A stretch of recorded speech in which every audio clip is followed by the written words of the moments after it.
وعلیکم السلام ورحمۃ اللہ وبرکاتہ۔ ان الحمد للہ نحمده ونستعینه ونستغفره ونعوذ باللہ من شرور انفسنا ومن سیئات اعمالنا من يهده الله فلا مضل له ومن يضلل فلا هادي له واشهد ان لا اله الا الله وحده لا شريك له واشهد ان محمدا عبده ورسوله اما بعد فإن خير الحديث كتاب الله وخير الهدي هدي محمد صلى الله عليه وعلى آله وسلم وشر الأمور محدثاتها وكل محدثة بدعة وكل بدعة ضلالة وكل ضلالة في النار. قال الله تبارك وتعالى لقد من الله على المؤمنين إذ بعث فيهم رسولا من أنفسهم يتلو عليهم آياته ويزكيهم ويعلمهم الكتاب والحكمة وَإِن كَانُوا مِن قَبْلُ لَفِي ضَلَالٍ مُبِينٍ۔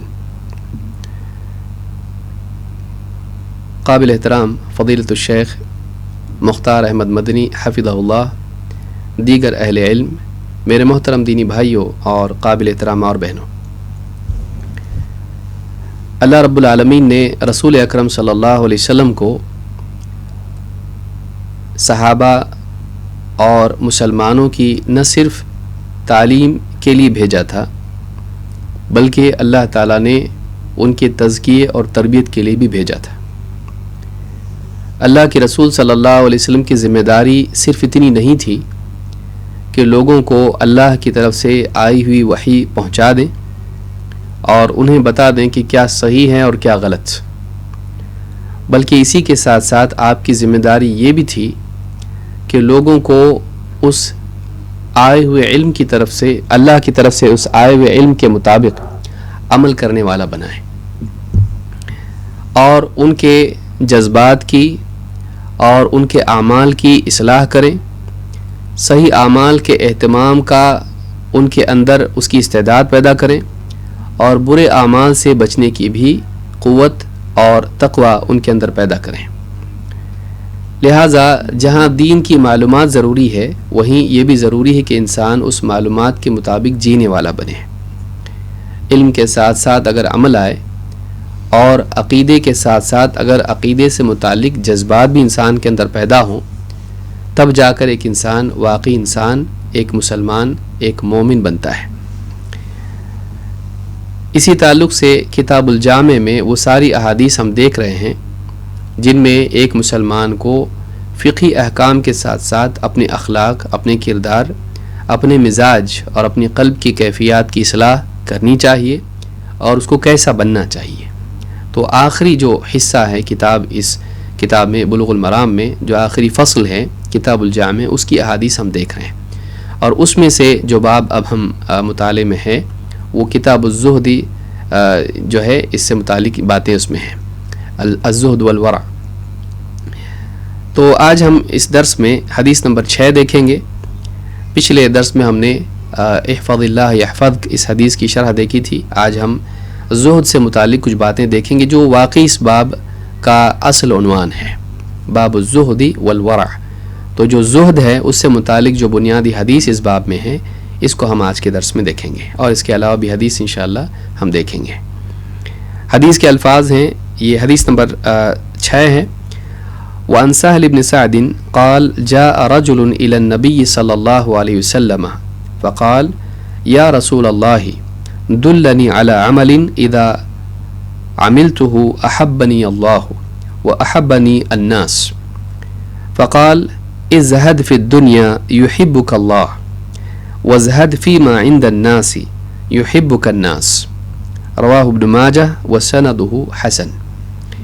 سہل ابن سعد الساعدی رضی اللہ تعالیٰ عنہ سے روایت ہے، فرماتے ہیں کہ ایک شخص اللہ کے رسول صلی اللہ علیہ وسلم کے پاس آیا اور کہا اے اللہ کے رسول، مجھے ایک ایسا عمل بتا دیجئے، مجھے ایک ایسے عمل کی طرف رہنمائی عطا فرمائیے اذا عملتہ احبنی اللہ کہ جب میں وہ عمل کروں تو اللہ تعالیٰ بھی مجھ سے محبت کرے اور لوگ بھی مجھ سے محبت کریں۔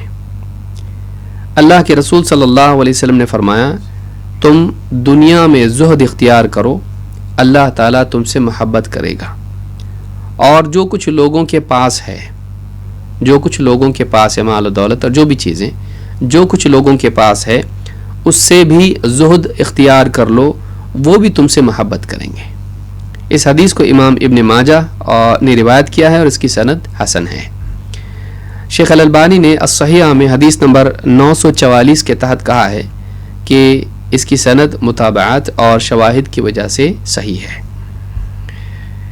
یہ ایک بہت ہی جامع حدیث ہے جس میں ایک انسان کو اللہ کی محبت پانے کا آسان ذریعہ بتا دیا گیا ہے کہ وہ اپنے قلب کی حالت کو صحیح کر کے اللہ کا اور بندوں کا محبوب بن سکتا ہے۔ اس سے معلوم ہوا کہ ایک بندے کا مقصود یہ ہونا چاہیے کہ وہ ایسے اعمال کا اہتمام کرے جن سے اللہ تعالیٰ اس سے محبت کرے۔ اسی طرح سے اس حدیث سے یہ بھی بات معلوم ہوتی ہے کہ بندے کا اس بات کو طلب کرنا کہ لوگ اس سے محبت کریں، آپسی بھائی چارہ بڑھے، آپس میں محبت بنے، یہ بری بات نہیں ہے، کیونکہ مسلمانوں میں مطلوب یہی ہے کہ ایک مسلمان دوسرے مسلمان سے محبت کرے۔ تو پہلا جو حصہ حدیث کا ہے، صحابی کہتے ہیں یا رسول اللہ دلنی علی عمل اذا عملته احبنی اللہ واحبنی الناس، کہ اللہ کے رسول مجھے ایک ایسا عمل بتا دیجئے کہ اگر میں اس عمل کا اہتمام کروں تو اللہ بھی مجھ سے محبت کرے اور لوگ بھی مجھ سے محبت کریں۔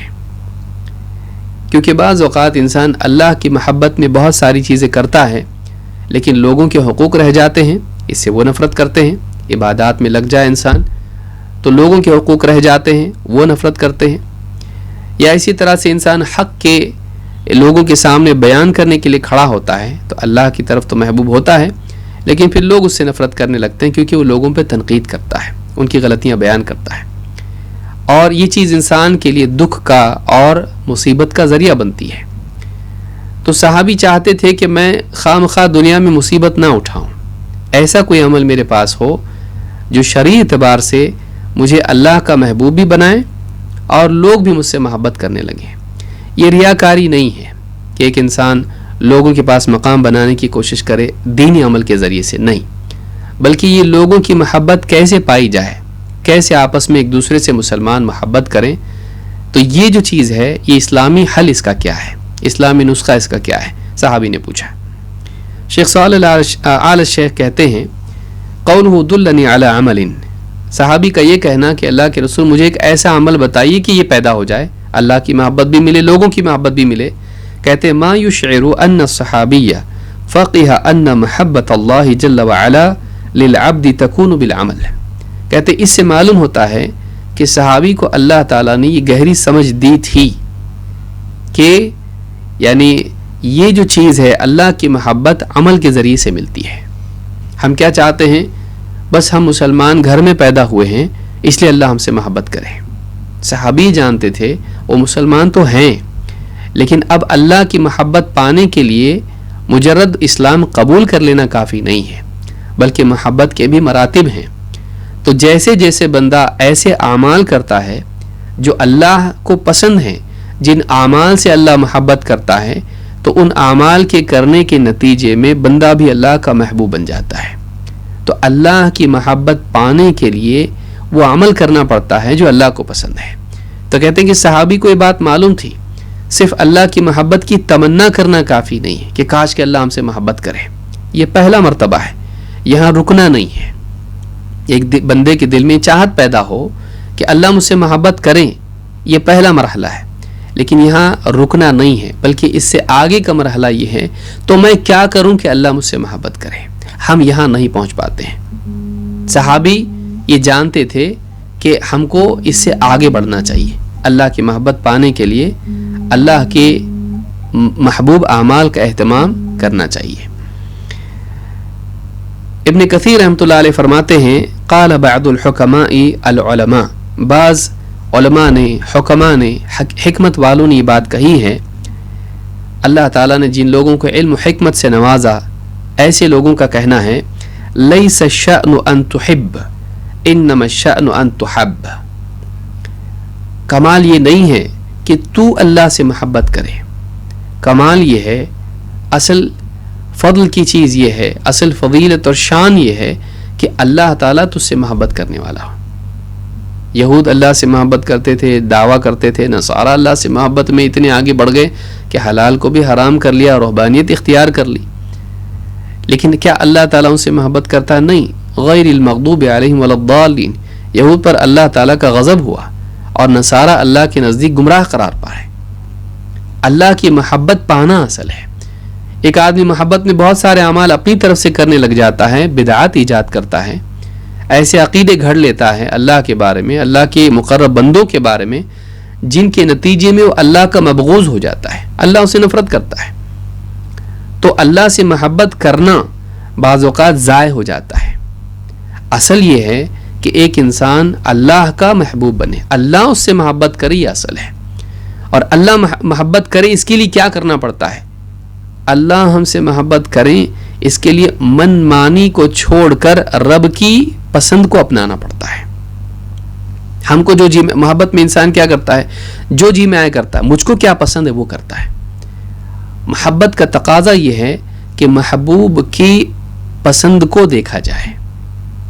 یہ محبت کا تقاضا ہے. سچا محبت کرنے والا وہ ہے جو یہ جاننے کی کوشش کرتا کہ جس سے میں محبت کرتا ہوں اس کو کیا پسند ہے، نہ یہ کہ مجھ کو کیا پسند ہے. تو کہتے ہیں کہ قال بعض الحکماء العلماء، بعض ایسے لوگ جنہیں اللہ رب العالمین نے علم و حکمت سے نوازا، ان کا کہنا ہے لیس الشأن ان تحب، کمال یہ نہیں ہے، اونچی بات یہ نہیں ہے کہ تو محبت کرے. اونچی بات، کمال اور شان یہ ہے کہ تو محبت کیا جائے، تجھ کو محبت ملے. تو اللہ کی محبت پانے کے لیے اس حدیث میں نسخہ دیا گیا ہے، نہ صرف اللہ کی محبت بلکہ لوگوں کی بھی محبت. کیا ہے وہ؟ اللہ کے نبی صلی اللہ علیہ وسلم فرماتے ہیں ازہد فی الدنیا یحبک اللہ، تو دنیا میں زہد اختیار کر، اللہ تعالیٰ تجھ سے محبت کرے گا. میں سمجھتا ہوں یہاں وقت ہو گیا ہے، تو یہ جو حصہ ہے ہمارا، تو اس کو ہم انشاءاللہ نماز کے بعد، معذرت کے ساتھ، لیکن وقت نماز کا ہے تو اس میں معذرت کی بھی بات نہیں ہے، تو نماز کے بعد انشاءاللہ ہم اس بقیہ حصے کو، حدیث کو، اور دوسری حدیث بھی جو ہے اس باب میں انشاءاللہ اس کو دیکھیں گے. اقول هذا واستغفر الله لي ولكم. الحمد لله رب العالمین والصلاة والسلام على سید الانبیاء والمرسلین نبینا محمد وعلى آلہ وصحبہ اجمعین، اما بعد. اللہ کے نبی صلی اللہ علیہ وسلم نے ان صحابی کو جواب میں فرمایا ازہد فی الدنیا یحبک اللہ، تم دنیا میں زہد اختیار کرو، اللہ تعالیٰ تم سے محبت کرے گا. سوال یہ پیدا ہوتا ہے کہ زہد کیا ہے؟ عربی زبان کے اعتبار سے ابن فارس کہتے ہیں زاہدہ الزا والہا والدال، اس میں 3 حرف ہیں، زا اور ہا اور دال، اور لفظ آتا ہے عربی زبان میں ماضی کا جو صیغہ اس میں ہے اس سے آتا ہے زاہدہ. کہتے ہیں اصل یدل علی قلت الشیء، یہ اصل ہے جو کسی چیز کی قلت کی طرف دلالت کرتی ہے. یعنی زہد کے معنی قلت کے ہوتے ہیں، کمی کے ہوتے ہیں، کمی کرنا یہ زہد ہے. اللہ کے نبی صلی اللہ علیہ وسلم نے فرمایا ایاک والتنعم فإن عباد اللہ لیسوا بالمتنعمین. امام احمد اور امام البیہقی نے شعب الایمان میں اس کو روایت کیا ہے. صحیح الجامع الصغیر حدیث نمبر 2668 اور حدیث حسن ہے. اللہ کے رسول صلی اللہ علیہ وسلم نے اہل ایمان میں سے متقیوں کو اور پرہیزگاروں کو خاص طور سے اس بات کی تلقین کی، کہا کہ ایاک والتنعم، خبردار نعمتوں کے عادی ہونے سے بچو، بہت زیادہ نعمتوں میں انسان کا جینا، اس سے بچو. فإن عباد اللہ لیسوا بالمتنعمین، اس لیے کہ اللہ کے بندے یعنی اللہ کے خاص بندے، اللہ کے نیک بندے دنیا میں بہت زیادہ نعمتوں کے عادی نہیں ہوتے ہیں. کیونکہ ایک انسان جب نعمتوں کا عادی ہوتا ہے تو کبھی نعمتوں کی کمی اگر ہو جائے کسی وجہ سے تو پھر حرام کی طرف جاتا ہے. نعمتوں کا عادی ہو جائے اللہ کو بھول جاتا ہے، نعمتوں کا عادی ہو جائے سرکش ہو جاتا ہے، نعمتوں کا عادی ہو جائے آخرت کو بھول کے دنیا میں لگ جاتا ہے. تو کہا کہ ایاک والتنعم، خبردار نعمتوں ہی میں جینے سے یعنی بچو، نعمتوں کے عادی ہونے سے بچو. تو یہاں پر بتایا گیا کہ نعمتوں کی قلت انسان کی زندگی میں ہو، وہ عادی نہ بنے، بہت ساری چیزوں کو چھوڑے، سادہ زندگی گزارے، ایسا نہیں کرے کہ وہ ہر نعمت کو حاصل کرنے کے لیے اس کے دل میں لالچ ہو، اس کے دل میں رغبت ہو۔ تو قلت یہاں پر مراد ہے۔ اسی طرح سے رغبت کی قلت ہو، یعنی نہ صرف یہ کہ نعمتوں کو اپنے اطراف نہ پھیلائے بلکہ دل میں بھی نعمتوں کی رغبت نہ ہو۔ ابن الجوزی رحمۃ اللہ علیہ فرماتے ہیں قولہ تعالی وَكَانُوا فِيهِ مِنَ الزَّاهِدِينَ، قرآن کریم میں اللہ تعالی نے فرمایا کہ وَكَانُوا فِيهِ مِنَ الزَّاهِدِينَ، کہتے ہیں کہ الزہد قلت الرغبت فی الشیء، زہد عربی زبان میں کہتے ہیں کسی چیز کی رغبت کی قلت، یعنی دل میں کسی چیز کی بہت اٹریکشن اور رغبت اور چاہت اور اس کی طرف دل کا مائل ہونا نہ ہو، بلکہ اس میں کمی ہونے کو کہتے ہیں رغبت کم ہے۔ تو دنیا کی طرف رغبت نہ ہونا، ازہد فی الدنیا کا مطلب کیا ہے کہ ایک انسان قلب کی سطح پر دنیا کی رغبت کم کر دے، اس کے مقابلے میں آخرت کی رغبت رکھے، اسی طرح سے اپنے اطراف نعمتوں کو اکٹھا کرنے میں نہ لگے بلکہ کم سے کم میں جینے کا عادی ہو۔ عبداللہ بن مسعود رضی اللہ تعالیٰ عنہ کہتے ہیں نام رسول اللہ صلی اللہ علیہ وسلم علی حصیر، اللہ کے رسول صلی اللہ علیہ وسلم ایک بوریے پر یا ایک چٹائی پر آپ لیٹے، فقام وقد اثر فی جنبہ، جب آپ بیدار ہوئے اور اس سے اٹھے تو آپ کے پہلو پر اس کے اثرات تھے، چٹائی کی یا بوری کے اثرات تھے بالکل۔ فقلنا یا رسول اللہ لو اتخذنا لک وطاء، ہم نے کہا اللہ کے رسول کاش کہ ہم آپ کے لیے ایک اچھا سا بچھونا بنا لیتے جس پر آپ آرام کرتے۔ فقال ما لی وللدنیا ما انا فی الدنیا الا کراکب، آپ نے کہا میرا اور دنیا کا کیا لینا دینا، میرا اور دنیا کا کیا تعلق ہے۔ ما انا فی الدنیا الا کراکب، میں دنیا میں بس ایسا ہوں جیسے ایک سوار مسافر ہوتا ہے۔ استظل تحت شجرۃ ثم راح وترکها، دنیا میں میری مثال ایسی ہے، میرا حال دنیا میں ایسا ہے، میں اپنے آپ کو دنیا میں ایسا سمجھتا ہوں جیسے ایک مسافر ہو، سوار ہو، تھوڑی دیر کے لیے ایک پیڑ کے سائے میں بیٹھ گیا، پھر اس کے بعد تھوڑا سا اس نے راحت لی اور اس کے بعد پھر اس پیڑ کو چھوڑ کے اپنے سفر پہ نکل گیا، پھر اسی طرح سے دھوپ میں نکل گیا۔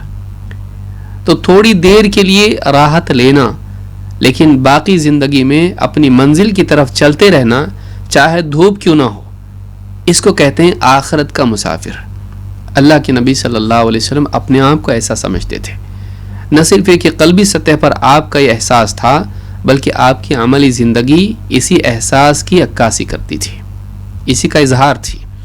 اس حدیث کو امام احمد، ترمذی، ابن ماجہ، حاکم نے روایت کیا ہے اور یہ صحیح الجامع صغیر میں حدیث نمبر 5668 پر شیخ الالبانی نے اس کو صحیح کہا ہے۔ زہد کی یہ معنی ہے کہ نعمتوں میں آدمی سیدھا سادہ جیے، کم سے کم آرام، کم سے کم راحت، کم سے کم نعمتوں میں جیے۔ اسی کے ساتھ ساتھ یہ بھی ہے کہ انسان کے دل میں دنیا کی لذتوں کی، دنیا کی زیب و زینت کی حقارت ہو، اور یہی وہ حقارت ہے جو قلت کا سبب بنتی ہے۔ کسی چیز کی دل میں حقارت ہو تو اس کی طرف دل راغب نہیں ہوتا ہے اور آدمی اس کی کثرت نہیں کرتا ہے، اس سے دور رہتا ہے۔ ابن رجب رحمہ اللہ فرماتے ہیں وَمَعْنَى الزُّهْدِ فِي الشَّيْءِ الْإِعْرَاضُ عَنْهُ لِاسْتِقْلَالِهِ وَاحْتِقَارِهِ، کسی چیز کی حقارت اور قلت کی وجہ سے اس سے اعراض کرنا، اس کو اوائڈ کرنا، اس کو زہد کہتے ہیں۔ ابن رجب کہتے ہیں کسی چیز کو کم سمجھ کر، کچھ بھی نہیں ہے اس کی، یعنی کم ہے، یہ بہت بڑی چیز نہیں ہے، چھوٹی چیز ہے، اور اس کی دل میں حقارت ہو، حقیر ہے یہ کسی اور چیز کے مقابلے میں، آخرت کے مقابلے میں، جنت کے مقابلے میں یہ حقیر ہے، اس کی حقارت اور قلت کی وجہ سے اس سے اعراض کرنا، اس کو نظر انداز کرنا، اس کو اوائڈ کرنا، اس کو زہد کہتے ہیں۔ جابر بن عبداللہ رضی اللہ عنہ کہتے ہیں کہ ان رسول اللہ صلی اللہ علیہ وسلم مر بالسوق، اللہ کے رسول صلی اللہ علیہ وسلم ایک بازار سے گزرے، داخلا من بعد العالیہ، آپ یعنی عالیہ میں یعنی وہاں سے بازار سے گزرے، والناس کنفتہ، لوگ آپ کے دائیں بائیں تھے، فمر بجدی اسک میت، آپ ایک بکری آپ کو دکھائی دی جو پڑی ہوئی تھی، مری ہوئی تھی، اور چھوٹے چھوٹے اس کے کان تھے۔ فتناولہ فأخذ بأذنہ، آپ نے اس مردہ بکری کو کان پکڑ کے اٹھایا، اس طرح سے پڑی ہوئی تھی مردہ بکری. ثم قال ایکم یحب ان ھذا لہ بدرہم، آپ نے کہا تم میں سے کون اس بات کو پسند کرے گا کہ ایک درہم کے بدلے اسے یہ بکری مل جائے؟ کون چاہتا ہے کہ ایک درہم کے بدلے اس کو خریدے؟ فقالوا ما نحب انه لنا بشيء وما نصنع به، صاحب نے کہا اللہ کے رسول ہم میں سے تو کوئی بھی پسند نہیں کرے گا کہ کچھ دے کے اسے لے، ہم اس کو کریں گے کیا لے کر؟ اس مردہ بکری کو ہم لے کر کریں کیا؟ قال اتحبون انه لكم، آپ نے کہا کیا تم یہ پسند کرو گے، تمہیں یہ پسند ہے کہ یوں ہی تم کو یہ مل جائے مفت میں؟ قالوا والله لو كان حيا كان عيبا فيه لانه اسك فكيف هو بميت فكيف هو ميت، کہ اللہ کے رسول اللہ کی قسم اگر یہ زندہ بھی ہوتی تو عیب دار ہوتی. کون لیتا ہے اس کو عیب کی وجہ سے کہ چھوٹے چھوٹے کان اس کے ہیں؟ تو زندہ ہوتی تب بھی عیب دار تھی، اور اس لیے کہ وہ چھوٹے کان والی ہے، اور اب تو وہ مری ہوئی ہے، اب لے کے کریں گے کیا ہم اس کو؟ فقال فواللہ للدنیا اہون علی اللہ من ھذا علیکم، کہا اللہ کی قسم، اللہ کی قسم یہ جو بکری تمہاری نگاہوں میں جتنی حقیر ہے، اللہ کی نگاہ میں دنیا اس سے زیادہ حقیر ہے. ایک مردار سے زیادہ اللہ کے نزدیک دنیا بے قیمت ہے. جتنا تم اس سے نفرت کر رہے ہو، مفت میں بھی لینے کے لیے تیار نہیں ہو، تمہاری نگاہ میں اس کی کوئی قیمت نہیں ہے، خریدنا تو دور مفت میں لینے کے لیے تیار نہیں، اتنا اس کو ہیٹ کر رہے ہو تم لوگ، اتنا اس کو ناپسند کر رہے ہو. یہ جو پوری دنیا ہے، اس میں یہ باغات ہیں، اس میں محل ہیں، اتنے بڑے بڑے سارے دنیا کی زیب و زینت ہے، سونا چاندی مال دولت، اور یہ سب کچھ دنیا میں اللہ کے نزدیک اس مردہ بکری سے بھی زیادہ یہ بے قیمت ہے. کیوں؟ کیونکہ دنیا اللہ سے پھیرتی ہے، جنت اللہ کے دیدار کی جگہ ہے. تو کہا کہ دنیا اللہ کے نزدیک اتنی حقیر ہے، تو معلوم یہ ہوا کہ اس کا احتقار دنیا میں ہو. زہد کے لیے ضروری ہے کہ دنیا کی حقارت آخرت کے مقابلے میں انسان کے دل میں ہو. امام مسلم نے اس حدیث کو کتاب الزہد والرقائق میں ذکر کیا ہے، حدیث نمبر 2957. ابن تیمیہ رحمۃ اللہ علیہ فرماتے ہیں الزہد ترک ما لا ينفع فی الآخرہ، کہتے ہیں کہ زہد یہ ہے کہ جو چیز آخرت میں نفع نہ دے آدمی اسے چھوڑ دے، جو چیز آخرت میں فائدہ نہ دے آدمی اسے چھوڑ دے. غیر ضروری چیزیں جو آخرت کے سفر میں بوجھ بن جاتی ہیں، غیر ضروری چیزیں جو آخرت میں انسان کو کوئی ترقی نہیں دلاتی ہیں، آدمی ان کو چھوڑنے کی ہمت اور حوصلہ کرے. مدارج السالکین میں ابن قیم نے قول ان کا ذکر کیا ہے. تو اللہ کی محبت پانے کے لیے ضروری ہے وہ چیز جو اللہ سے غافل کرتی ہے، آخرت سے غافل کرتی ہے، آدمی اس میں بقدر حاجت اپنے آپ کو منہمک کرے. زہد یہ ہے کہ جو دنیا اللہ سے غافل کرتی ہے، آخرت سے غافل کرتی ہے، اس کی حقارت انسان کے دل میں ہو، اور آدمی کم سے کم میں اس کو، کیونکہ ضرورت ہے اس کی، کھائے گا پیے گا، ضرورتیں ہیں، لباس ہے اس کے لیے، تجارت ہے اس کے لیے، تو گھر اس کو لگتا ہے، سواری اس کو لگتی ہے، کم سے کم میں آدمی جینے کی کوشش کرے. یہ اعلیٰ درجہ ہے، یہ اعلیٰ درجہ ہے. ان کا استعمال کرنا حرام نہیں ہے، لیکن اعلیٰ درجہ یہ ہے کہ بقدر حاجت بس. آگے اللہ کے رسول صلی اللہ علیہ وسلم، ایک تو مسئلہ حل ہو گیا اللہ کا محبوب کیسے بنے، جو اللہ سے غافل کرے اس سے حقارت اور اس سے تقلل. دوسرا ہے کہ لوگوں کی محبت کیسے ملے گی. کہا وَازْهَدْ فِي مَا عِنْدَ النَّاسِ يُحِبُّكَ النَّاسِ، کہا کہ جو لوگوں کے پاس ہے، مال دولت عہدہ اور نہ جانے کتنی ساری دنیا کی چیزیں جو لوگوں کی ملکیت میں ہیں، اس سے زہد اختیار کر، اس سے پرہیز کر، اس سے اپنے آپ کو دور کر، اس میں دل مت اٹکا کہ اس کی چیز مجھے مل جائے. جھگڑا کہاں سے آتا ہے؟ اس کا عہدہ دوسرا لینے کی کوشش کرے، جیسے معلوم پڑتا میرا عہدہ یہ چھیننا چاہتا ہے، دشمن بن جاتا ہے، نفرت کرتا ہے. اس کی جیب میں جو مال ہے، جب دوسرے کی نگاہ اس پر ہو اور اس کو معلوم پڑتا ہے، اس کی عزت ختم ہو جاتی ہے. اچھا یہ مجھ سے دنیا چاہتا ہے. تو جب ایک انسان کو معلوم ہو جاتا ہے کہ میرے پاس جو ہے دنیا، یہ وہ چاہتا ہے، اس کی نگاہ، اس کے دل میں وہ چیز ہے، اس کی طلب وہ ہے کہ اسے مل جائے، مجھ سے چھن کے اس کو مل جائے، نہ صرف وہ اس سے نفرت کرتا ہے بلکہ اس کا دشمن بن جاتا ہے۔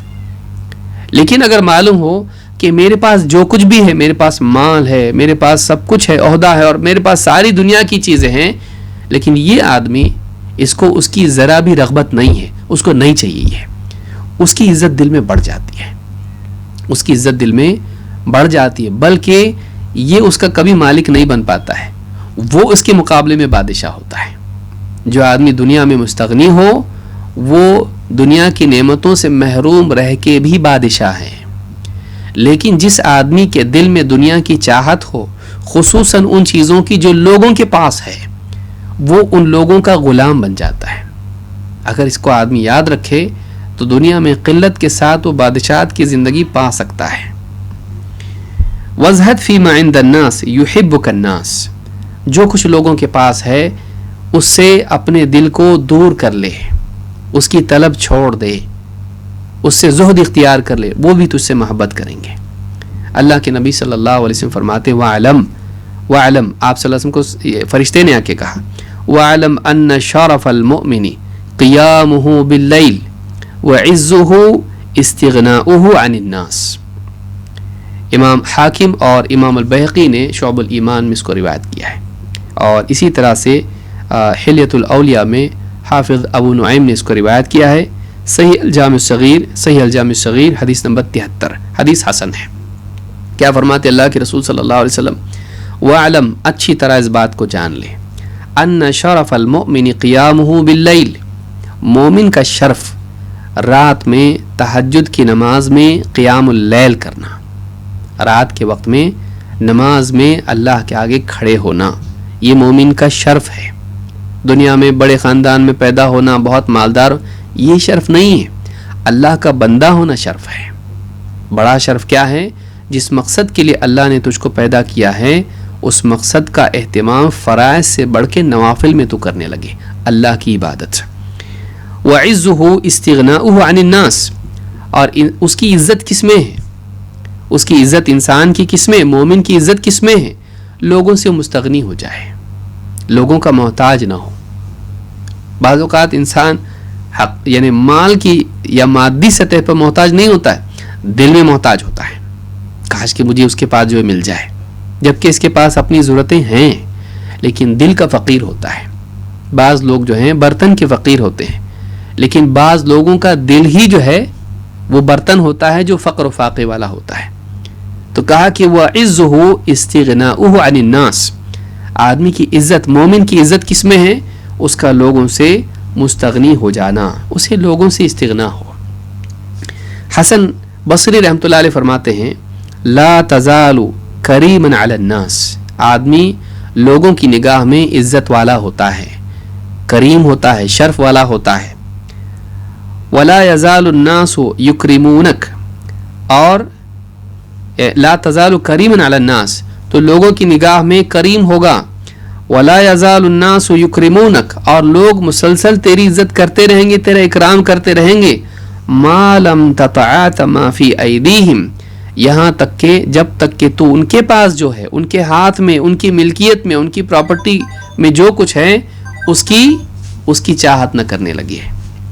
فَإِذَا فَعَلْتَ ذَلِكَ اسْتَخَفُّوا بِكَ وَكَرِهُوا حَدِيثَكَ وَأَبْغَضُوكَ، جب انہیں احساس ہو جائے کہ تیری نگاہ اس چیز پر ہے، تیری چاہت وہ ہے کہ ان کے پاس جو ہے تجھے مل جائے، جب تو ایسا کرے گا وہ تجھے حقیر سمجھنے لگتے ہیں، تیری بات بھی پسند نہیں کرتے ہیں، اور تجھ سے تیرے دشمن ہو جاتے ہیں، تجھے حقیر سمجھتے ہیں، تیری بات بھی ان کو اچھی نہیں لگتی ہے، اور تجھ سے تیرے دشمن ہو جاتے ہیں۔ کب؟ جب ان کے پاس کی چیز میں تیرا دل اٹک جائے اور انہیں احساس ہو جائے تو وہ چاہتا ہے جو ان کے پاس ہے۔ امام احمد بن حنبل رحمہ اللہ نے اپنی کتاب الزہد میں اس کو روایت کیا ہے، روایت نمبر 1511۔ ابن رجب رحمہ اللہ فرماتے ہیں قال اعرابی لأہل البصرہ، ایک دیہاتی نے اہل بصرہ سے کہا من سید اہل هذه القریہ، اس بستی کا سردار کون ہے؟ اہل بصرہ سے ایک دیہاتی نے پوچھا کون ہے یہاں کا سردار؟ قالوا الحسن، لوگوں نے کیا کہا؟ حسن بصری یہاں کے سردار ہیں۔ کہا بما سادہم، ان کو کیسے سرداری مل گئی، یعنی کیا بیس پہ سردار بنے وہ؟ کہا کہ قالوا احتاج الناس الى علمه واستغنى هو عن دنیاہم، لوگ ان کے علم کے محتاج ہیں لیکن وہ لوگوں کی دنیا کے محتاج نہیں ہیں. یعنی کیسے سرداری ملی، باس کیسے بنے، ہماری زبان میں سب بولتے ہیں وہ بادشاہ ہے، وہ باس ہے، وہ تو وہ سرداری ملی کیسے ان کو؟ کہا کہ لوگ ان کے علم میں ان کے محتاج ہیں لیکن وہ لوگوں کی دنیا میں ان کی دنیا کے محتاج نہیں ہیں. تو یہ مزاج اگر ایک مومن کا، خصوصاً ایک داعی کا ہو تو یہ اس کو سیادت اور قیادت کا حقدار بناتی ہے. لوگوں کی دنیا میں طمع کرنے والا کبھی لوگوں کا قائد نہیں ہو سکتا ہے. لہٰذا ایک داعی، اور انبیاء کا یہی حال ہوتا ہے، رسولوں کا یہی حال ہوتا ہے کہ ہم تمہاری دنیا نہیں چاہتے ہیں. تو یہ مزاج اگر ہو تو ان کی بات بادشاہوں کی بات ہو جاتی ہے، ان کی بات میں وہ دم پیدا ہو جاتا ہے. جامع العلوم والحکم میں ابن رجب نے یہ بات کہی ہے. اللہ تعالیٰ نے قرآن کریم میں خود رسول اکرم صلی اللہ علیہ وسلم کو اس بات کی تلقین کی، کہا وَلَا تَمُدَّنَّ عَيْنَيْكَ إِلَى مَا مَتَّعْنَا بِهِ أَزْوَاجًا مِّنْهُمْ زَهْرَةَ الْحَيَاةِ الدُّنْيَا لِنَفْتِنَهُمْ فِيهِ وَرِزْقُ رَبِّكَ خَيْرٌ وَأَبْقَى، سورۃ طٰہٰ آیت نمبر 131. کہا کہ دنیا کی زیب و زینت میں سے جو کچھ چیزیں اللہ تعالیٰ نے انہیں قسم قسم کی نعمتیں عطا کی ہیں، کفار کو، مشرکین کو، دنیا کی زیب و زینت کی مختلف قسم کی انواع کی چیزیں اللہ نے جو انہیں دی ہیں، اے نبی ان کی طرف نگاہ اٹھا کے بھی مت دیکھنا. وَلَا تَمُدَّنَّ عَيْنَيْكَ، اپنی نگاہیں اٹھا کے ان کی طرف دیکھنا تک مت، یعنی رغبت کے ساتھ، طلب کے ساتھ ان کی طرف مت دیکھنا. قسم قسم کی نعمتیں اللہ نے انہیں دے رکھی ہیں. کیوں دی ہیں؟ لِنَفْتِنَهُمْ فِيهِ، یہ اس لیے اللہ نے دی ہیں کہ ان کو آزمائیں ان میں ڈال کر کہ وہ اللہ کے شکر گزار بندے بنتے ہیں کہ نہیں، یا انہی نعمتوں میں کھو کے اللہ کو اور آخرت کو بھول جاتے ہیں. وَرِزْقُ رَبِّكَ خَيْرٌ وَأَبْقَى، آپ کی نگاہ کہاں ہونا چاہیے؟ ان کی طرف نہیں ہونا چاہیے تو پھر کہاں ہونا چاہیے؟ اللہ نے کہا وَرِزْقُ رَبِّكَ خَيْرٌ وَأَبْقَى، اے نبی آپ کے رب کا رزق زیادہ بہتر ہے، زیادہ باقی رہنے والا ہے. کون سا رزق؟ وہ جو آخرت میں ملنے والا ہے. آخرت کی نعمتوں کی دو خوبیاں یہاں بیان کی گئیں. کیا؟ خیرن و ابقا، زیادہ بہتر ہے، یہ گھٹیا ہے، یہ کمتر ہے، اس کی حقارت آپ کے دل میں ہونی چاہیے. یہ گھٹیا ہے، آخرت اس سے بہتر ہے، اور یہ ختم ہونے والی ہے، فنا ہونے والی ہے، چھوٹنے والی ہے زندگی میں یا موت کے بعد تو یقیناً، تو یہ چھوٹنے والی ہے. وَرِزْقُ رَبِّكَ خَيْرٌ وَأَبْقَى، آپ کے رب کا رزق زیادہ بہتر ہے، زیادہ باقی رہنے والا ہے. تو آخرت کی نعمتیں ان کے لیے بقا ہے، دنیا کے لیے فنا ہے. دنیا حقیر ہے اور آخرت زیادہ قیمتی ہے، کریم ہے. تو اس کے لیے یہ اس آیت میں بتایا گیا کہ آپ کا مزاج یہ ہو، یہ مومن کا بھی ہونا چاہیے.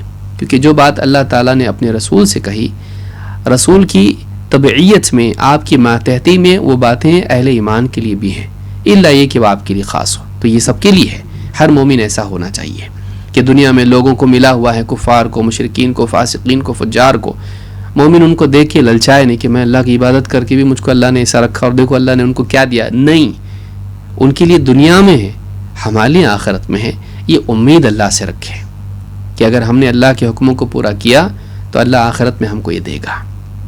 تو یہ بات یاد رکھنی چاہیے. ہاں، اس کا یہ مطلب نہیں کہ آدمی دنیا کی نعمتوں کو چھوڑ دے. زہد کا کیا یہ مطلب ہے کہ آدمی دنیا میں سب کچھ چھوڑ چھاڑ کے پہاڑ پہ جا کے بیٹھے، تجارت ختم کر دے، حلال کھانے اپنے لیے حرام کر لے، نکاح کو چھوڑ دے، وہ لذت چھوڑ دے، اور سب کچھ چھوڑ کے یعنی کھانے پینے، لباس، گھر بار، تجارت سب چھوڑ دے؟ نہیں، زہد کا یہ مطلب نہیں ہے. دنیا میں رہنا لیکن دنیا کو اپنے دل میں نہیں بسانا، دنیا میں خود بسنا لیکن دنیا کو اپنے اندر نہیں بسانا، اس کو زہد کہتے ہیں. اللہ تعالیٰ فرماتا ہے قل من حرم زینت اللہ التی اخرج لعبادہ والطیبات من الرزق، اے نبی آپ کہیے ایمان والوں سے، کس نے حرام کر دیا دنیا کی زینت کو جو اللہ نے اپنے بندوں کے لیے نکالی ہے، اور دنیا کی وہ رزق جو اللہ نے، طیب رزق جو عطا کیا ہے، کون حرام کر رہا ہے اس کو؟ یعنی دنیا کے اچھے لباس اور اچھے کھانے اللہ نے حرام نہیں کیے ہیں، قل ہی للذین آمنوا فی الحیات الدنیا، کہیے کہ یہ دنیا میں بھی اہل ایمان کے لیے حلال ہیں، خالصتاً یوم القیامہ، اور قیامت کے دن تو خاص ایمان والوں ہی کو نصیب ہوگا۔ رزق جو ہے، یہ نعمتیں، اچھے لباس، اچھا کھانا پینا، یہ تو خاص طور سے ایمان والوں کا آخرت میں ملے گا، کفار کو نہیں ملے گا۔ ان کے لیے تو طوق ہوں گے، ان کے لیے تو آگ ہوگی، ان کے لیے تو زقوم ہوگا۔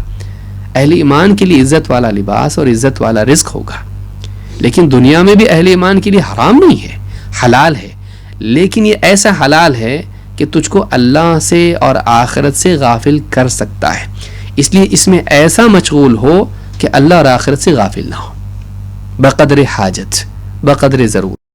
تو یہ بات یہاں پر زہد میں ہم نے دیکھی، اس حدیث سے معلوم ہوا کہ اللہ کی محبت اور لوگوں کی محبت پانے کا ذریعہ کیا ہے۔ چلیے آگے بڑھتے ہیں، دوسری حدیث اس میں کیا ہے، کیونکہ یہ حدیث اس سے پہلے بھی 40 میں ہم دیکھ چکے ہیں، لیکن بہت سارے لوگ چونکہ اس میں شریک نہیں ہوں گے میں سمجھتا ہوں، اس لیے مزید اس کی تفصیلی شرح کی گئی، اور ہم آگے بڑھتے ہیں اس سے۔ اب حدیث نمبر 7 ہم دیکھیں گے، جس میں ایک اور بات اللہ کے نبی صلی اللہ علیہ وسلم نے بیان کی ہے۔ سعد ابن ابی وقاص رضی اللہ تعالیٰ عنہ سے یہ حدیث آئی ہے۔ وعن سعد ابن ابی وقاص رضی اللہ عنہ قال سمعت رسول اللہ صلی اللہ علیہ وسلم یقول ان اللہ يحب العبد التقی الغنی الخفی، اخرجہ مسلم۔ سعد ابن ابی وقاص رضی اللہ تعالیٰ عنہ سے روایت ہے، فرماتے ہیں میں نے اللہ کے رسول صلی اللہ علیہ وسلم کو یہ فرماتے سنا، آپ نے فرمایا اللہ تعالی محبت کرتا ہے اللہ کے اس بندے سے جو تقی ہو، غنی ہو، خفی ہو۔ 3 صفات بندے کی اللہ کے نبی صلی اللہ علیہ وسلم نے بیان کی۔ پچھلی حدیث میں بھی ہم نے دیکھا کہ اللہ کی محبت پانے کا ذریعہ کیا ہے؟ زہد ہے، لیکن پھر ابن حجر نے ایک اور حدیث اس کے بعد بیان کی، جس سے مزید معلوم ہوتا ہے کہ اور بھی کچھ صفات ہیں جو اللہ کی محبت پانے کے لیے ضروری ہیں، کہ ایک بندہ اللہ کی محبت کا مستحق بنے، اس کے لیے وہ کن صفات سے متصف ہو۔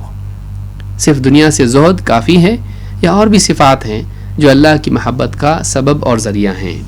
تو کہا کہ ان اللہ یحب العبد التقی الغنی الخفی، اللہ تعالیٰ اس بندے سے محبت کرتا ہے جو تقی ہو، غنی ہو اور خفی ہو۔ کیا ہے یہ؟ اس کو آگے بڑھ کے ہم دیکھتے ہیں۔ آئیے، سب سے پہلی چیز جو ان 3 صفات سے بھی پہلے ہے وہ ہے عبودیت۔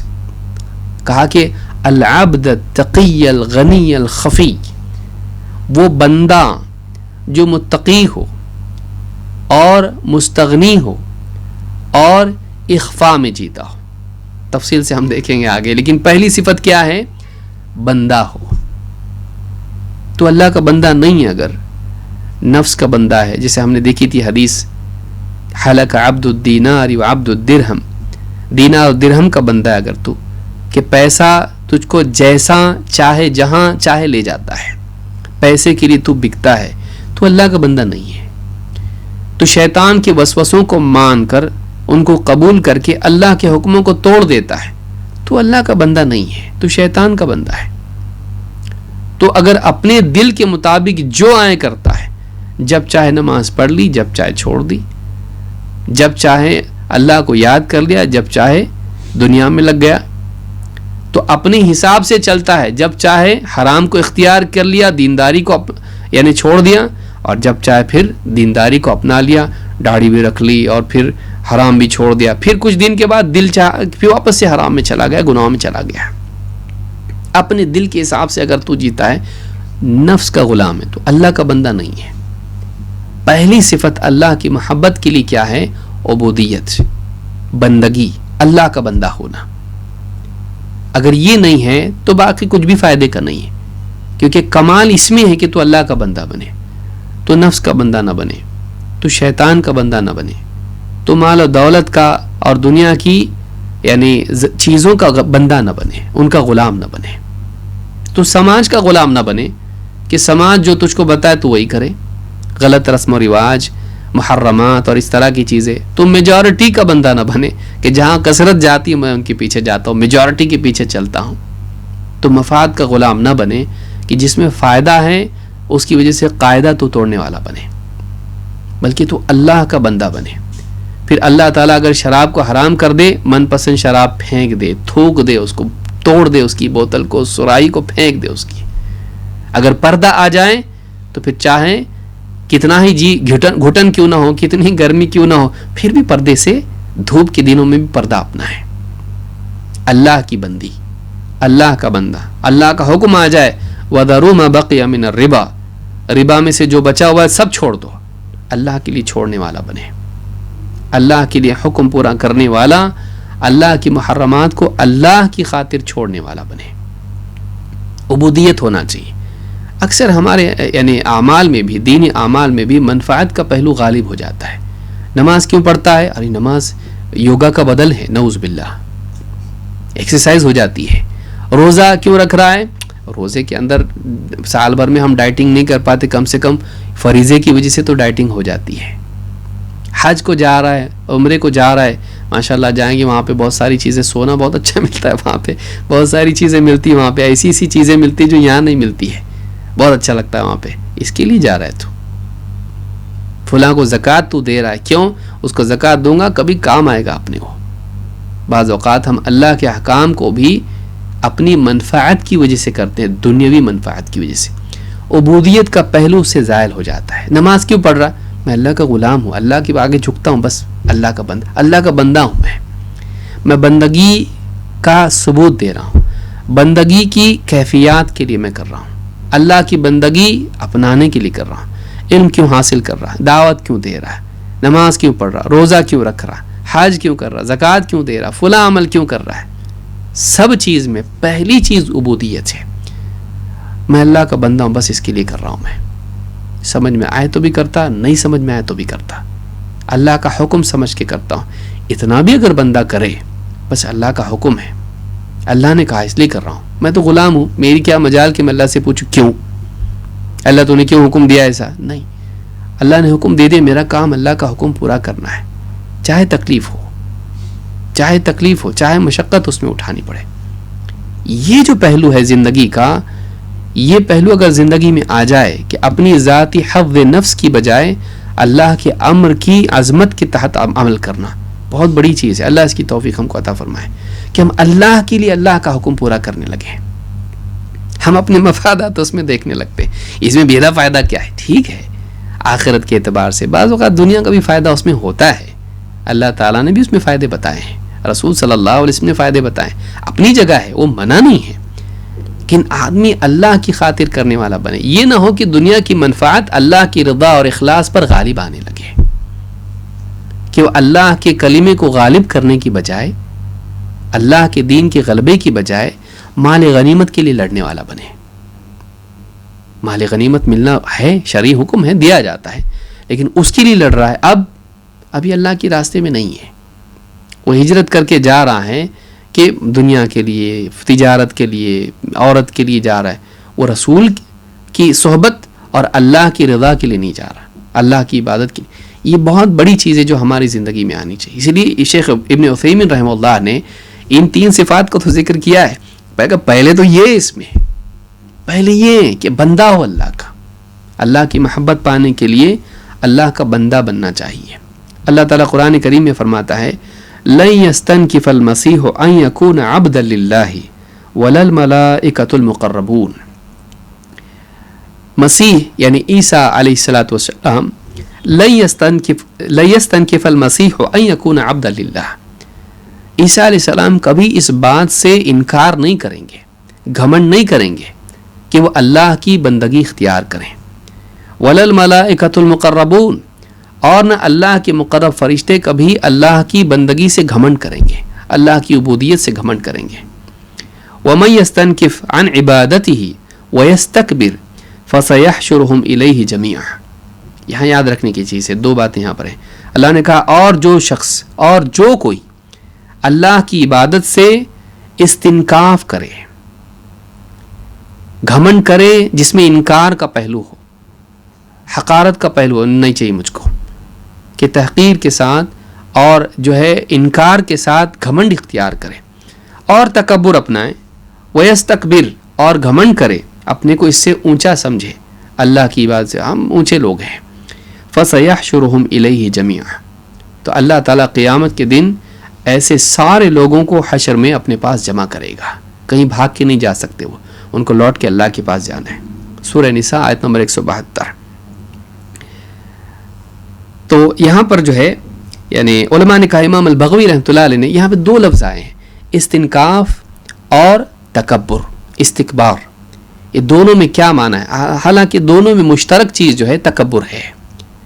علماء نے کہا، امام البغوی اور بھی اقوال علماء کے ہیں، امام البغوی رحمہ اللہ فرماتے ہیں، قیل الاستنکاف هو التکبر مع الانفہ والاستکبار هو العلو والتکبر من غیر انفہ، انسان جو ہے یعنی گھمنڈ کے ساتھ اور انکار کے ساتھ گویا کہ وہ جھڑک رہا، نہیں چاہیے، میں اپنے آپ کو اس سے اونچا سمجھتا ہوں کہ اللہ کا بندہ بنوں، تو اپنے آپ کو اونچا سمجھنا اور اس میں اباء ہو، اس میں انکار ہو، انکار کا پہلو کے ساتھ جو تکبر ہوتا ہے اس کو استنکاف کہتے ہیں، اور تکبر میں تو گھمنڈ ہوتا ہی ہوتا ہے۔ تو یہ دونوں چیزیں ہیں، جو اللہ کی عبادت سے استنکاف کریں، نہیں کرتا میں، کیوں کروں میں، کیوں؟ کیونکہ میں بڑا ہوں، اگر ایسا اس کے اندر چیز ہے، یہ بات اس کے اندر ہے تو استنکاف کر رہا ہے۔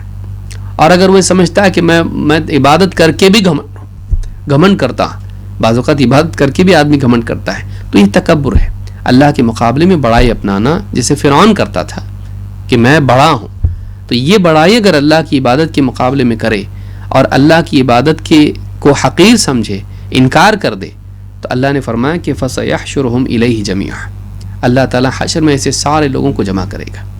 کتنے لوگ ہیں، اگر آپ ان سے کہیں، کوئی آدمی جا کے چلو بھی نماز کے لیے چلو آپ چلو، تو اللہ کی عبادت سے انکار اس طرح سے کر دینا، یہ کوئی بہت خطرناک چیز ہے۔ آدمی اگر انکار کر دے اللہ کی عبادت سے تو اسلام سے نکل جاتا ہے۔ بعض اوقات آدمی کہتا بھائی نماز ہے، اللہ کا فریضہ ہے، چلو نماز کے لیے، کہ آپ پڑھو، ہم نہیں پڑھتے، نہیں پڑھنا ہے مجھ کو، انکار کر دیا، کیوں؟ گھمنڈ کی وجہ سے۔ تو اللہ کی عبادت سے کبھی گھمنڈ نہیں کیا جاتا ہے، اللہ کو گھمنڈ پسند نہیں ہے، گھمنڈ والا جنت میں بسنے لائق نہیں ہے، وہ جنت میں بسائے جانے لائق نہیں ہے۔ تو یہاں پر یعنی ایک انسان اپنے آپ کو اونچا سمجھے عبادت سے، تو پہلی صفت یہ ہے کہ آدمی اپنے آپ کو اللہ کے سامنے گرائے۔ عبودیت میں پستی کا پہلو ہے کہ وہ بندہ ہو اللہ کا، اپنے کو کبھی اونچا نہیں سمجھے، اللہ کے سامنے، اللہ کے سامنے پستی ہی اپنا ہے، میں چھوٹا ہوں، میں حقیر ہوں، میں کیا، میری کیا حیثیت ہے، یہ بات اس کے اندر ہونی چاہیے۔ کیونکہ تقویٰ کے باوجود بعض اوقات انسان پرہیزگار کرتا، میں حرام سے بچتا ہوں، میں اللہ گناہ نہیں کرتا ہوں میں، اور اس سے ایک گھمنڈ پیدا ہو جاتا ہے۔ بہت سے زاہدوں میں گھمنڈ ہوتا ہے، یہ سارے دنیا کے لوگ گھٹیا لوگ ہیں، ہم بہت اونچے لوگ، اللہ والے لوگ ہیں، ہم حرام سے بچتے ہیں، نمازوں کا اہتمام کرتے ہیں، ہم ہر مہینہ کرتے ہیں، ہم فلاں چیز کرتے ہیں، ہم لوگ ایسے لوگ ہیں، ہم لوگ ہائی لیول کے لوگ ہیں، بہت ہم لوگ دیندار خاندان ہے، ہمارا دیندار خاندان ہے۔ اس پر شکر کی بجائے گھمنڈ اگر آدمی کرنے لگے، عبودیت کا پہلو اس میں نہ ہو، اللہ کے نزدیک ایسا آدمی بھی پسندیدہ نہیں ہے۔ بعض اوقات آدمی نیکی کر کے اللہ کا مبغوض بنتا ہے اور گناہ کے بعد توبہ کر کے اللہ کا محبوب بنتا ہے۔ وہ جو عورت تھی جس سے زنا ہوا تھا، اللہ کے نبی صلی اللہ علیہ وسلم کے پاس آئی، پاک کیجئے، پاک کیجئے، پاک کیجئے۔ بچہ دودھ پینے کے بعد کھانا شروع کرنے تک کے بار بار آتی رہی، پاک کیجئے۔ پھر جب اس کو سزا دی گئی، اس عورت کو غامدیہ، اس کو سزا دی گئی، جب سنسار کیا گیا، زنا کی سزا میں رجم کیا گیا، اس وقت میں خون کے چھینٹے کو چھوڑ کے ایک صحابی کے کپڑوں پر لگے اور اس کو سخت بات کر دی، بری عورت، زانیہ کہیں کہ یہ جو بھی اللہ عالم کیا کہا ہوگا۔ اللہ کے رسول صلی اللہ علیہ وسلم نے فرمایا ایسا مت کہو، اللہ کی قسم اگر اس کی توبہ کو مدینہ کے 70 گھروں پر تقسیم کر دیا جائے تو سب کی مغفرت ہو جائے، اور اس سے بڑی توبہ وہ کیا کر سکتی کہ اس نے اپنے آپ کو، اپنی زندگی کو، اپنی جان کو اللہ کے لیے پیش کر دیا۔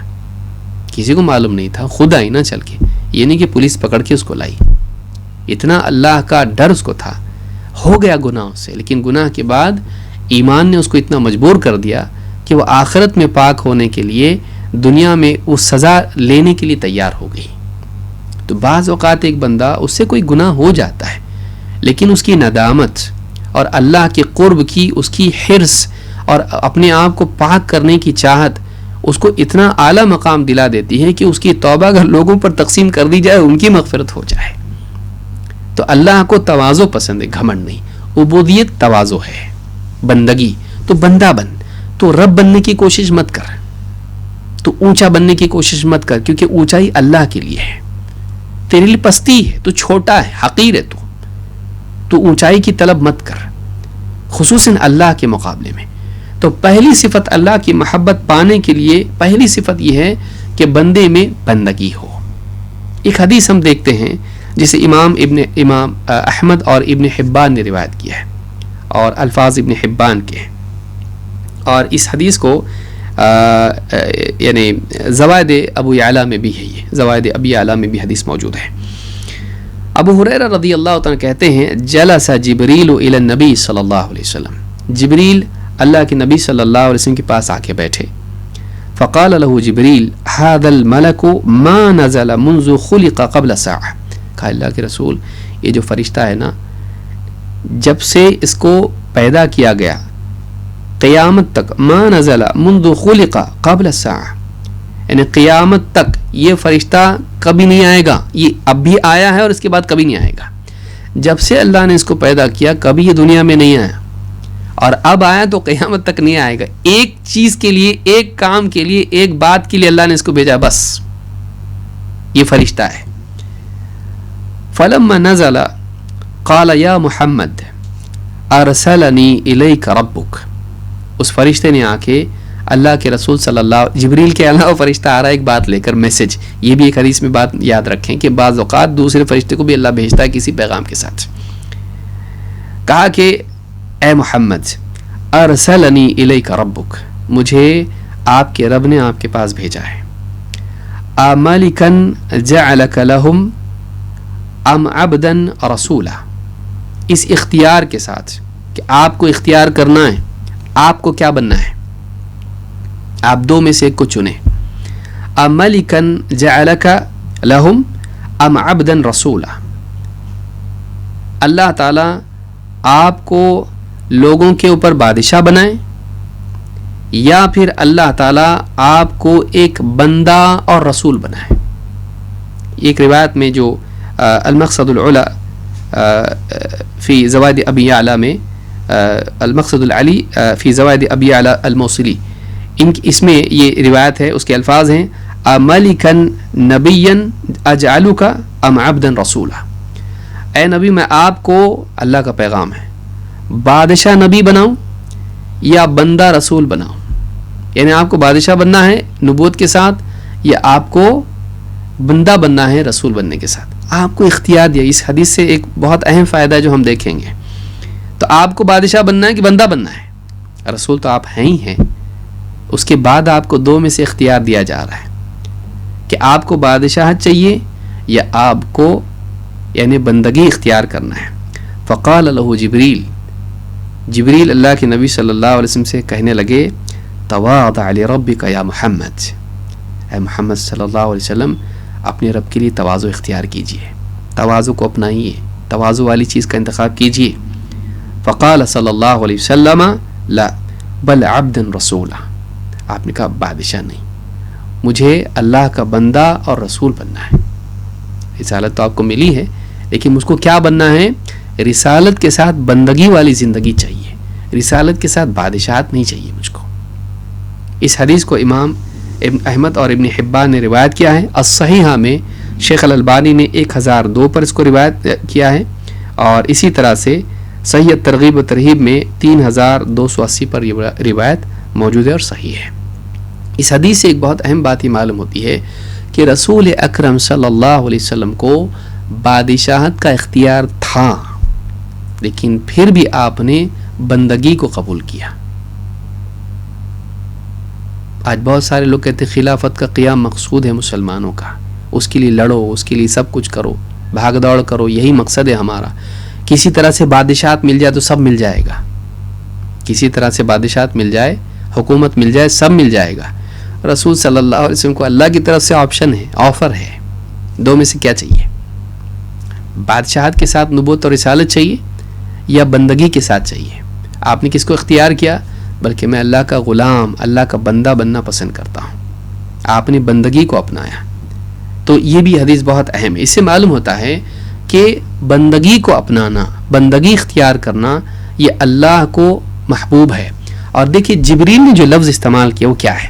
تواضع لربک، تواضع لربک، اے اللہ کے رسول اپنے رب کے لیے تواضع اختیار کیجیے. معلوم ہوا کہ بندگی تواضع کے ساتھ جڑی ہوئی ہے. بندگی تواضع کے ساتھ جڑی ہوئی ہے کہ بندے کا بندہ بننا، چھوٹا بننا، اللہ کے آگے پستی اختیار کرنا، یہ اللہ کو بہت پسند ہے. اللہ ایسے بندوں کو پسند کرتا ہے. وعباد الرحمن الذین یمشون علی الارض حونا، کہ اللہ کے رحمان کے بندے کون ہیں؟ جو زمین میں پستی کے ساتھ، عاجزی کے ساتھ چلتے ہیں، اکڑ گھمنڈ کے ساتھ نہیں. اپنے کو چھوٹا سمجھتے، میں کیا ہوں بھائی، میں کیا ہوں، میں بہت بڑا ہوں؟ نہیں، کچھ بھی نہیں ہوں. آدمی اپنے آپ کو بہت اونچا سمجھتا ہے، یہی اس کی پستی کا سبب ہے. تو پہلی صفت جو اہم ہے اس میں وہ کیا ہے؟ بندگی. نمبر 2 التقی. دوسری صفت کیا ہے؟ تقی، تقوی والا. اللہ کس سے محبت کرتا ہے؟ متقیوں سے اللہ محبت کرتا ہے. اللہ تعالیٰ قرآن کریم میں سورہ آل عمران آیت نمبر 76 میں فرماتا ہے بلا من اوفا بعہدہ واتقا فإن اللہ یحب المتقین. بلا شبہ وہ، بلا بلکہ، من اوفا بعہدہ، یقیناً جو اللہ سے کیے ہوئے عہد کو پورا کرے. جو بندہ اللہ سے کیے ہوئے وعدے کو، عہد کو، قسم کو، جو بھی عہد اس نے کیا ہے اس کو پورا کرے. واتقا، اور پرہیزگاری اختیار کرے. فإن اللہ یحب المتقین، تو اللہ تعالیٰ متقین کو پسند کرتا ہے، ان سے محبت کرتا ہے. اس آیت سے معلوم ہوا فإن اللہ یحب المتقین، اللہ متقین کو پسند کرتا ہے. اللہ سے کیا ہوا عہد اس کو پورا کرے. اس میں عموم بھی ہے لیکن ابتداءً کیا ہے؟ اشہد ان لا الہ الا اللہ، یا ایاک نعبد و ایاک نستعین، اے اللہ ہم تیری عبادت کرتے ہیں، تجھی سے استعانت کرتے ہیں. اللہ سے جو بندگی کا عہد ہے، الست بربکم قالوا بلا، میں تمہارا رب نہیں؟ بلا شبہ اللہ تو ہمارا رب ہے. وہ جو بندگی کا، عبودیت کا عہد بندے نے کیا ہے، یا جو اسلام میں آتے وقت شہادتین کا اقرار کرتا ہے، اس عہد کو پورا کرے. توحید پر قائم رہے، توحید پر جیے، توحید پر مرے، اور واتقا، اور زندگی میں پرہیزگاری اختیار کرے. ہر اس چیز سے بچے جس سے اللہ نے منع کیا ہے. شرک سے بچے، کفر سے بچے، گناہوں سے بچے، اللہ کی ناپسندیدہ چیزوں سے بچے. تو جو اللہ سے کیے ہوئے عہد کو پورا کریں اور تقوی شعار زندگی گزاریں، تو پھر اللہ تعالیٰ متقین ہی سے تو محبت کرتا ہے. فإن اللہ یحب المتقین. تو اچھی طرح جان لو کہ اللہ متقین سے محبت کرتا ہے، متقیوں کو پسند کرتا ہے. سورہ آل عمران آیت نمبر 76. شیخ صالح الفوزان حفظہ اللہ کہتے ہیں وَتَقْوَى اللَّهِ هِيَ فِعْلُ أَوَامِرِهِ طَمْعًا فِي ثَوَابِهِ. تقویٰ کس کو کہتے ہیں؟ اللہ کے حکم کو پورا کرنا. لیکن کیسے پورا کرنا؟ طَمْعًا فِي ثَوَابِهِ، اللہ کے ثواب کی طمع میں. دنیاوی فائدوں کے لیے نہیں، عزت شہرت دنیا کی چیزوں کے لیے نہیں، بلکہ تقویٰ اللہ کے حکم کو پورا کرنا، اللہ کے ثواب کو پانے کے لیے. وَتَرْكُ مَا نَهَى عَنْهُ خَوْفًا مِّنْ عِقَابِهِ، اور اللہ تعالیٰ نے جن چیزوں سے منع کیا ہے ان کو چھوڑنا اللہ کی سزا کے ڈر سے. اللہ کے انعام کی چاہت میں اللہ کے حکم کو پورا کرنا، اللہ کی سزا کے ڈر سے اللہ کی منع کی ہوئی چیزوں کو چھوڑنا، اس کا نام تقویٰ ہے. کہتے ہیں بس سمیت تقویٰ لأنها تقی من عذاب اللہ. کہتے ہیں اس کو تقویٰ اس لیے کہتے ہیں، تقویٰ کے معنی ہے بچاؤ. تقویٰ کے معنی ہے بچاؤ. کہتے ہیں کہ اس کو تقویٰ اس لیے کہتے ہیں اس لیے کہ تقویٰ اللہ کے عذاب سے بچاتا ہے. اور مأخوذۃ من الوقایہ، عربی زبان میں وقایہ کے لفظ سے تقویٰ آیا ہے. اور کہتے ہیں کہ وقایہ کیا ہے؟ وَهِيَ مَا يَقِي مِنَ الْمَكْرُوهِ. کہتے تقویٰ یہ ہے کہ مکروہ سے بچانے والی چیز. مکروہ یعنی ناپسندیدہ. جیسے ڈھال جنگ میں انسان کو دشمن کے حملوں سے بچاتی ہے، تو انسان بچاؤ اپناتا ہے، بچاؤ اختیار کرتا ہے. تو تقوی بچاؤ ہے، کس سے؟ اللہ کی ناراضگی سے اور اللہ کی سزا سے. تو ایسی تمام ناپسندیدہ چیزوں سے بچنے کا نام کیا ہے؟ تقوی ہے. تو تسہیل الالمام جلد نمبر 6 اور صفحہ نمبر 221 پر میں شیخ صالح الفوزان نے بات کہی ہے. تو پہلی صفت معلوم ہوئی، اللہ کا محبوب بننا ہے، تقوی اپناؤ، ہر برائی سے بچو، اللہ محبت کرے گا. نمبر 2 الغنی، انسان کا غنی ہونا. غنی عربی زبان میں دونوں اعتبار سے آتا ہے، جیب کا غنی، دل کا غنی. جیب میں خوب ہے یہ بھی غنی ہے، مال اس کے پاس بہت ہے، مالدار کو بھی غنی کہا جاتا ہے. لیکن اصل غنا جو شریعت میں جو مطلوب اور محمود ہے وہ مالدار ہونا نہیں ہے. اگرچہ مالدار ہونا بھی ایک اچھی چیز ہے کہ ایک انسان اس کے ساری نیکیاں پاتا ہے، لیکن حقیقی مالداری کیا ہے؟ جو دل کی سطح پر ہو، جو دل کی سطح پر ہو. اسی لیے اللہ کے نبی صلی اللہ علیہ وسلم فرماتے ہیں لیس الغنا، لیس الغنا لیس الغنا عن کثرت العرض ولكن الغنا غنى النفس. مالداری یا غنا چیزوں کی زیادتی کا نام نہیں ہے. کئی گاڑیاں ہیں، زیورات ہیں، کئی فلیٹ اس کے ہیں اور کئی دنیا کی ناز و نعمت اس کے پاس ہے. مالداری اور غنا یہ نہیں کہ انسان کے پاس بہت سارے مال و متاع، بہت ساری چیزیں ہوں. مالداری یہ ہے، غنا یہ ہے کہ آدمی کا دل غنی ہو. ولیکن الغنا غنى النفس، آدمی کا دل غنی ہو تو یہ اصل مالداری ہے. اس حدیث کو امام البخاری نے کتاب الرقاق حدیث نمبر 6446 اور صحیح مسلم کتاب الزکاة 1051 پر اس کو روایت کیا ہے. تو اس حدیث سے بات معلوم ہوئی کہ واقعی غنا یہ ہے کہ آدمی کا دل غنی ہو. لیکن اس کا مطلب یہ نہیں کہ مالدار نہ ہو، مالدار ہو تو بہت اچھی بات ہے. اللہ کے نبی صلی اللہ علیہ وسلم فرماتے ہیں الغنا فی القلب والفقر فی القلب. غنا جو ہے مالداری دل میں ہوتی ہے، فقر بھی دل میں ہوتا ہے. یعنی آدمی دل کی سطح پر مالدار ہوتا ہے حقیقی، اور دل کی سطح پر فقیر ہوتا ہے. پھر بہت کروڑ پتی بھی دل کی سطح پہ فقیر ہو سکتا ہے، اور زیادہ چاہیے، بہت کم ہے میرے پاس. کمی کا احساس فقیری ہے اور کفایت کا احساس مالداری ہے. انسان کے دل میں اگر یہ احساس ہو میرے پاس کچھ بھی نہیں ہے، بہت کم ہے، وہ کروڑ پتی ہو کے ملینئر بلینئر ہو کر بھی وہ فقیر ہے، کیونکہ قلت کا احساس دل میں ہے. لیکن ایک آدمی اس کے دل میں احساس ہے اللہ کا دیا سب کچھ ہے، بھائی تھوڑا ہے لیکن کافی ہے، الحمدللہ الحمدللہ علی کل حال، یہ مالدار ہے. کیوں؟ دل کی سطح پر اس کو قلت کا احساس نہیں ہے، کفایت کا احساس ہے، بہت ہے اپنے پاس اللہ کا دیا ہوا. تو اصل مالداری اور فقر دل کی سطح پر ہوتا ہے. آپ فرماتے ہیں ما کان الغنا فی قلبہ لا یضرہ ما لقی من الدنیا. اگر دل میں انسان کی غنا ہو، استغنا ہو، دل کے اندر اگر آدمی مالدار ہو تو دنیا میں سے جو بھی مسائل، مصیبتیں اور مال و دولت کی ہلاکت اور قلت اس کو پیش آئیں، کچھ نقصان نہیں ہوتا اس کا. اگر دل کا غنی آدمی ہو تو دنیا کی مصیبتیں اس کا کچھ بگاڑتی نہیں ہیں. ومن كان الفقر في قلبه فلا يغنيه ما اكثر له في الدنيا. لیکن اگر آدمی دل ہی میں فقیر ہو تو دنیا میں کتنا ہی زیادہ اس کو دے دیا جائے کچھ فائدہ نہیں ہوتا اس کو وہ غنی نہیں ہو پاتا. اگر دل ہی میں فقر ہو تو دنیا میں چیزوں کی کثرت، دنیا کا مل جانا، خوب مل جانا بھی اس کو مالدار نہیں بناتا. وَإِنَّمَا يَضُرُّ نَفْسَهُ شُحَّهَا. اور آدمی کو اس کی لالچ نقصان پہنچاتی ہے. انسان کو اس کی لالچ نقصان پہنچاتی ہے. نقصان مال کے کم یا زیادہ ہونے میں نہیں ہے. اگر مال کم ہے اور صبر ہے تو فائدہ ہے، اگر مال زیادہ ہے اور سخاوت ہے تو فائدہ ہے.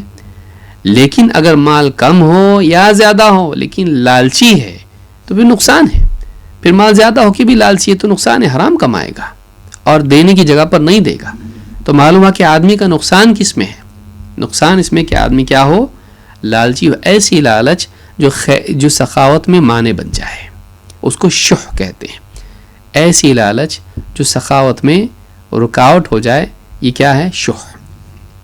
ایسا لالچی کہ آدمی دوسرے کو بھی خرچ کرتا ہوا دیکھے تو دکھ ہو کہ کتنا خرچ کر رہا ہے، اس کو بھی تکلیف ہو. تو یہ حدیث امام النسائی اور ابن حبان نے روایت کی ہے، صحیح الجامع صغیر حدیث نمبر 7816 اور حدیث صحیح ہے.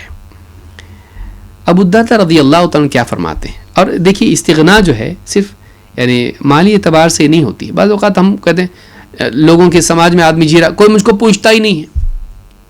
لوگوں کی عزت اس کو چاہیے، لوگوں کا سلام اس کو چاہیے، لوگ اس کو بیٹھنے کے لیے جگہ دیں، لوگ اس کو مال دیں، کھانا پینا کپڑا پیسہ یہ وہ دیں. اس کو عہدے کی چاہت ہوتی ہے. فقیری کئی قسم کی ہے، فقیر کئی قسم کے ہوتے ہیں. کوئی مال کا فقیر ہوتا ہے، کوئی عزت کا فقیر ہوتا ہے، کوئی عہدے کا فقیر ہوتا ہے، کوئی کسی اور چیز کا فقیر ہوتا ہے. ابو الدرداء رضی اللہ تعالیٰ کہتے ہیں ان اغنى الناس رجل عالم افتقر الى علمه فنفع من افتقر الیہ وان استغنی عن علمه نفع نفسه بالعلم الذي وضع اللہ عز وجل عنده.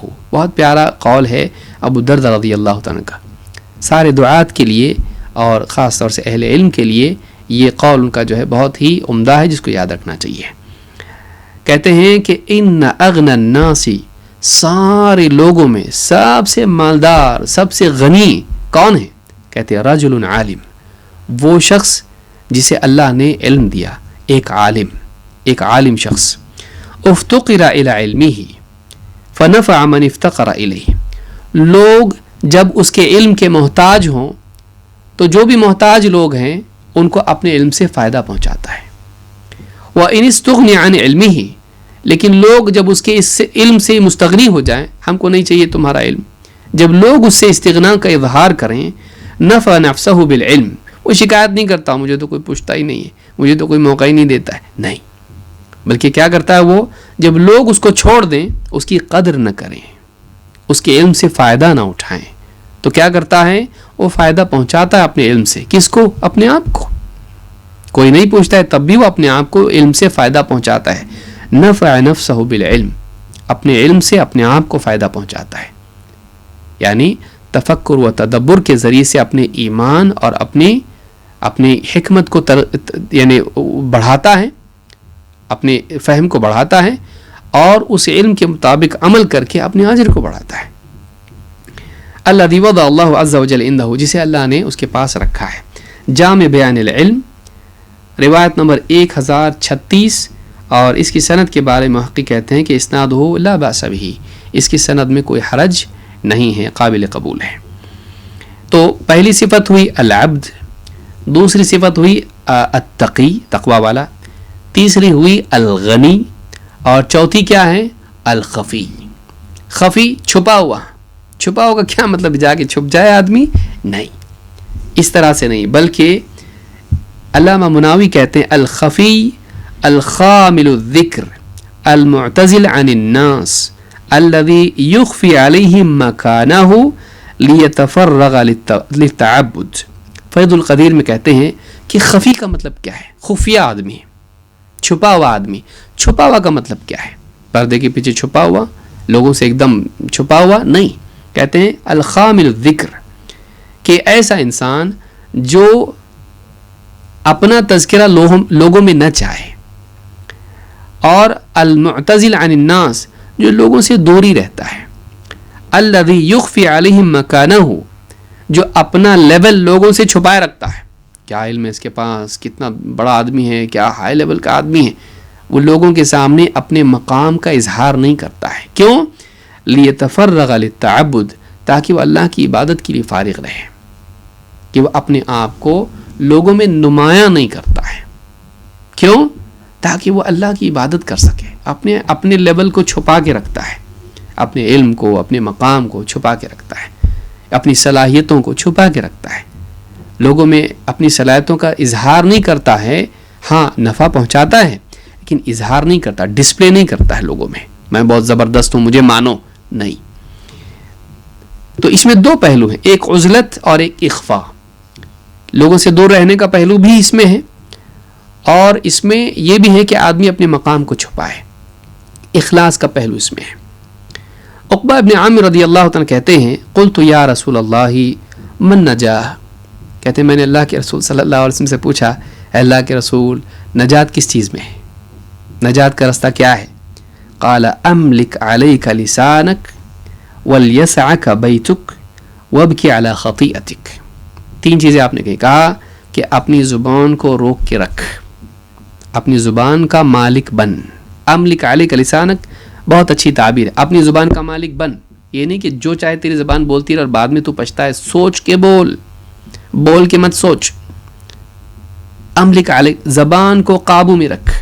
املک علیک لسانک ولیسعک بیتک، اور تیری وسعت تیرے گھر تک ہی ہونا چاہیے، یعنی گھر میں ہی رہ، بے وجہ یہاں وہاں گھومنا بھٹکنا، گھر میں رہ. وابکی علی خطیئتک، اور جو بھی خطائیں تجھ سے ماضی میں ہوئی ہیں ان پہ روتا رہے، اللہ سے توبہ استغفار کر، ان پہ نادم ہو، رو گڑ گڑا اللہ کے سامنے معافی کے لیے.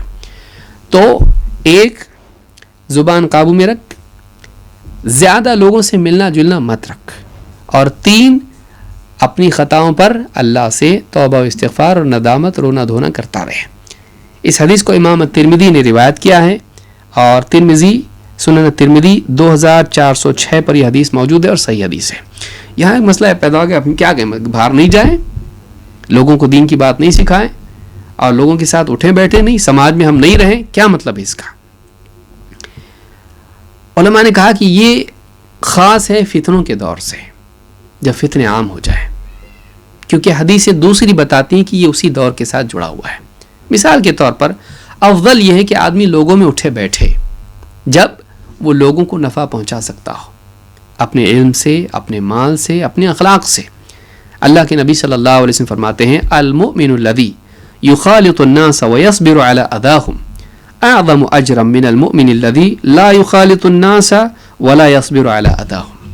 وہ مومن جو لوگوں سے گھل مل کے رہتا ہے اور ان سے پہنچنے والی تکلیف پر صبر کر لیتا ہے، وہ افضل ہے ثواب میں، اجر میں، اس مومن سے جو لوگوں سے زیادہ گھلتا ملتا نہیں ہے اور ان کی تکلیف پر صبر بھی نہیں کر پاتا ہے. جو مومن لوگوں سے مل جل کے رہتا ہے اور صبر کرتا ہے، کیونکہ ظاہر بات ہے لوگوں سے ملیں گے جلیں گے تکلیف پہنچے گی لوگوں کی زبان سے اور کسی اور وجہ سے. تو جو مومن لوگوں سے مل جل کے رہتا ہے یہ افضل ہے. اس سے معلوم ہوا کہ افضلیت اس میں ہے کہ لوگوں سے مخالطہ ہو. اسی لیے انبیاء تنہائی میں نہیں رہتے ہیں، انبیاء لوگوں کے درمیان رہتے ہیں. کیوں؟ اس لیے کہ لوگوں کو ان کے علم کی ضرورت ہوتی ہے.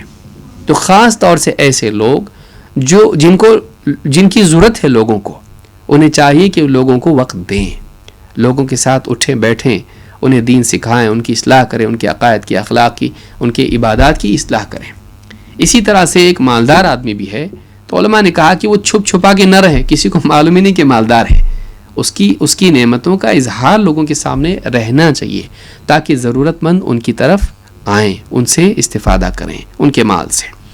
تو یہ جو حدیث میں نے بیان کی ہے یہ امام احمد نے اس کو روایت کیا ہے. اسی طرح سے امام البخاری نے الادب المفرد میں، امام ترمذی ابن ماجہ نے ابن ماجہ کے ہیں. صحیح الجامع الصغیر حدیث نمبر 6651 حدیث صحیح ہے. تو معلوم ہے کہ اصل یہ ہے کہ لوگوں میں رہیں اور انہیں فائدہ پہنچائیں.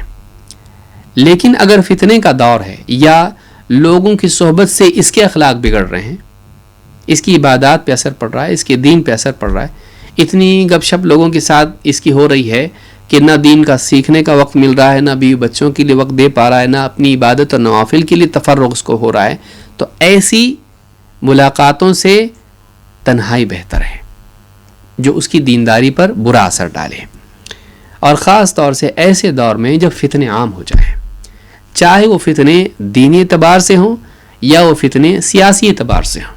دینی اعتبار سے مطلب فحاشی عام ہو جائے، گناہ راستوں پر اور لوگوں کے بیٹھنے کی جگہوں پر لوگوں میں گناہ عام ہو جائے، غیبتیں، چغلیاں اور دھوکے بازیاں، مذاق، لوگوں کی عزتیں خراب کرنا اور آپس میں لڑنا جھگڑنا، یہ ماحول جب بن جائے، یا پھر سیاسی جتھے بندی ہونے لگے کہ یہ گروہ اس کو مار رہا ہے، وہ اس کے ساتھ پٹائی کر رہا ہے، اس کی قتل و غارت گری ہو رہی ہے، پولیٹیکل جو ہے یعنی سول وار جیسے جس کو ہم کہتے ہیں، آپس میں جنگیں ہو رہی ہیں، تو وہ کسی کے ساتھ نہ جائے، یہ بھی مسلمان وہ بھی مسلمان، تو پھر آپس میں جب دنیا کے لیے لوگ لڑنے لگیں، سیاسی جنگیں آپس میں ہونے لگیں، تو پھر یہ کسی کے ساتھ نہ جائے، یہ تنہائی میں الگ ہو جائے.